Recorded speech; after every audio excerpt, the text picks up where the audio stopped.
Right, what is going on, guys? So my most popular video was a Premiere Pro CS6 tutorial. Now I wasn't that big a fan of it because it kind of dragged on a lot and I didn't really get to the point. It wasn't a very successful video in that respect, but people loved it, they keep on commenting on it, and I want to do a new one with Adobe Premiere Pro CC. So this is the Creative Cloud version, the newest version, kind of subscription based one, and I'm going to give you a basic walkthrough and color grading session for this program. So to make a new project, we're going to click on New Project, funnily enough. Right, let's click on that, and we need to make a project name. So I reckon Fun Stuff will be good. So click OK, and it will go into the program. So it looks really blank right now, and that's because in CC, different from CS6, it kind of starts without a sequence, which means basically it's blank. So to create a sequence, I'm going to go to File, New and Sequence, and for my camera I used a Nikon D3100, so I'm going to use a digital SLR 1080p 24 frames per second preset. So this is for cameras like that Nikon camera I used, the Rebel T2i, T3i, T4i, T5i, they're very popular cameras in this kind of respect for filmmaking, and those kind of cameras, D800, D5100, D5200, all these cameras, that is the one that most people use. Now if you've got a different camera, say like a Red Epic cinema camera, it's about £50,000, yeah, you can use 5K footage, you'll be using that, but I doubt people using this tutorial will need that at the moment. But if you're using a point and shoot camera, we're going to be going to the DV NTSC widescreen 48 kHz. That will be what you'll be using. That's a safe option for small standard definition cameras. But here we're going to be using this one. If you want to get more advanced, just check your settings and check the frame rate. This is the frame size or the pixels. So that's full HD, and that all looks lovely. Just going to click OK, and you see now it's opened out and it has got more features. So we have the timeline here. This is where you're going to edit, cut, and kind of align your clips. You're going to sort them out on this timeline. That's what it's used for. This is the preview window. When we've got a video up, you'll be able to see it and preview the video, funnily enough, yeah. So this is the effects bar and so on, but we're going to kind of hurry up a bit. So if you click on the project bin, I suppose you call it, and right click and import, we're going to find our footage. So I'm sure you know how to use Windows Explorer. Yeah. Okay, so we're going to find the footage. This is mine, shot on that camera I told you about, the Nikon D3100 in Bruges. This is the famous boat trip which goes through the city on the canal. It's fantastic, and well, I wanted to edit the video for it. So what I just did there, without telling you, it's very naughty of me, using the plus and minus keys you can zoom in on the video. It doesn't change the clip duration, all it does is just zooms in. You can also use this tool here to do exactly the same thing. It's quite important just to be able to see it, it's not getting too small, you know. So this red line, this is going to be where you skip through your clips, like that. If it's really slow at this point, head over to here and make sure the resolution is at lowest. That helps your computer kind of process the video preview and not get bogged down. Now if it isn't playing at all smoothly, then that's about as good as it's going to get, so I'm sorry about that. Now then, I want to find the start and end point of my clip. So say if I want to start it here, just when the boat comes in, I'm going to either click from the start and drag that in, and that's cut it, or Ctrl Z will go backwards, by the way, or I can hit C to get the eraser tool up and click where I want it to cut. It split it in half, you see, and we're just going to highlight the section we don't want and click delete on our keyboards. Now it's very important that you see there's a blank space here. You don't want that. You want to drag the clip back to the start again, and same if you want to edit the end of it. Say I want it to stop there, just drag it back again and that will cut it. So you can see what you've done there, That's lovely. Now, I shot this flat on my DSLR, which basically means I've made the footage deliberately dull and colourless so I can change it in post, which was what we're doing right now. This is just a general, it's good practice to do this, and I'm going to show you what I do. So if we go to Effects panel and Video Effects, now this is the thing, I use Magic Bullet Suite to sharpen, denoise and so on, as well as colour grading. So I'll be using Color Steiner 2, so just click and drag over onto the clip. But if you don't have that, because it does cost, you're going to have to use Color Correction, scroll down, and the Fast Color Corrector. But it's very, very similar, just it looks different, okay? So we haven't put that on, we've just used the Color Steiner one because that's what I prefer. Scroll down, you have a good look at that, that's what we'll be using.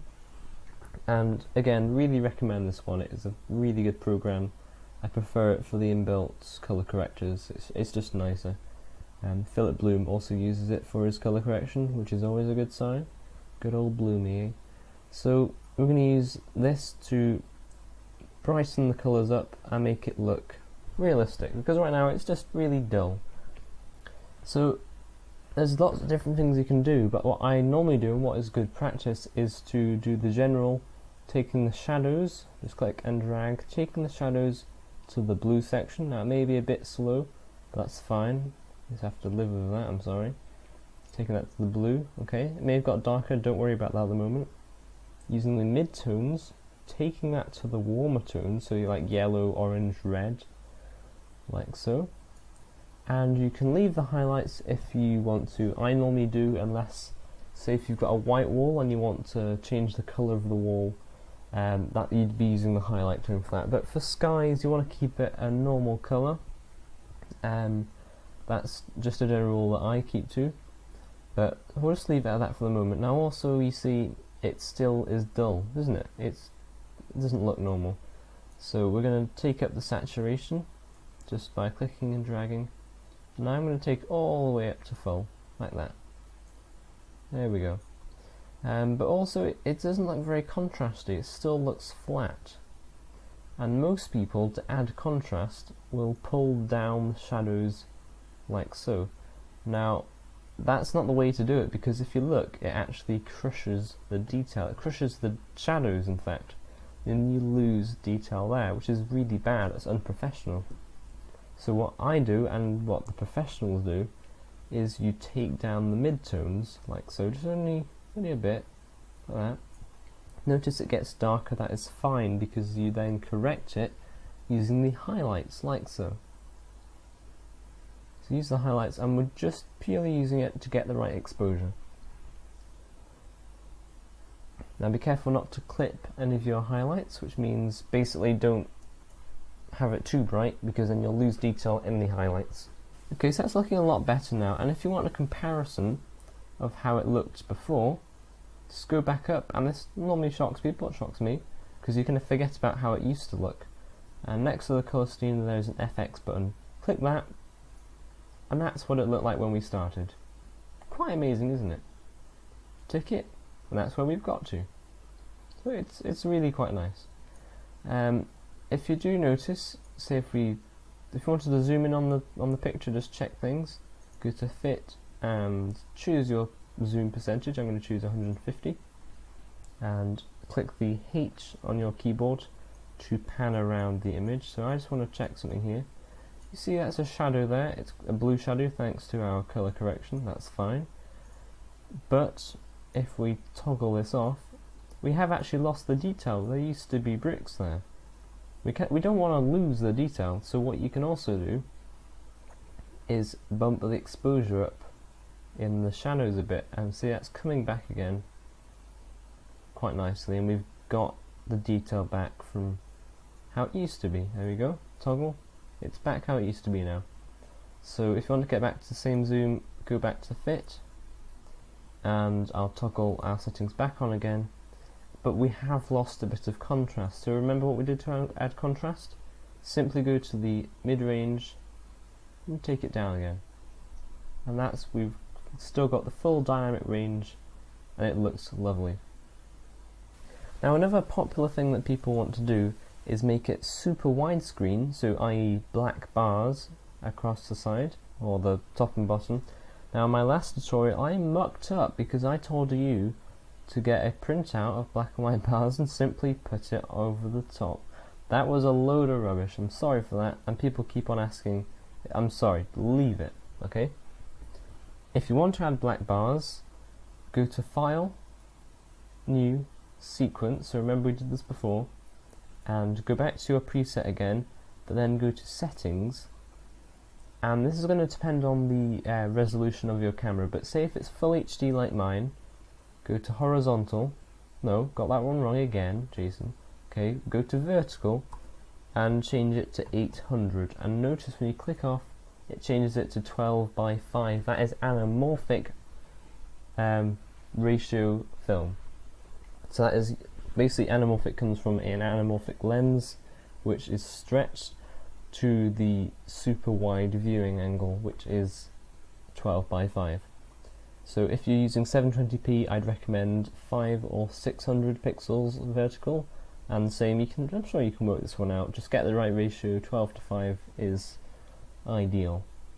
And click OK, and you notice it's add a second tab, this is sequence 2, that was what we worked on before, and this is the new one. See, it's a really wide box there compared to the last one. So you think, oh, I don't want to do all that again. That's fine, you don't need to. You just click, copy what you've just done here, go to sequence 2 and use Control V on your keyboard to then add it back in again, and you see it has now made that widescreen, which is lovely. And also if you go to motion up here, expand that, you've got room to crop it a bit. So there you go, you've got a better view now. One more thing, if you zoom in again, remember how you zoomed in? Go to 150, that's what I normally use. And the detail's actually quite soft. That's because when I shot it, deliberately took the sharpness down to avoid some complicated things which I'll talk about later in another tutorial. But if you want to make the video sharper, simply type in to the effects bar, sharp, and it'll come up with sharpen, and click and drag that on, and if you go down to the very bottom of the effects bin, you can see it there, and you can add a number. Now for this DSLR camera, I normally use 10 to 30. Now if you add too much it will look quite horrible, but I'm going to try 20, and there you go. And you can see a very small adjustment. Remember, this is a small preview, so it's not going to make much difference, but it has just clarified it, you know, it has just generally crispened it a bit more. So this was a basic tutorial using Adobe Premiere Pro CC. That is all we've done. So if you take them off again, you can see the improvement. We've gone from flat to graded and sharpened. To export this, which basically means to view it back as a video file, where you're going to go to Export, or make sure the clip is selected first, go to File, Export, Media. Now I'm going to take you through this as well because it is part of the tutorial. This is where we render it out as a viewable video clip. So format, simply go down and choose H.264. It is the standard nowadays and it is such a good system.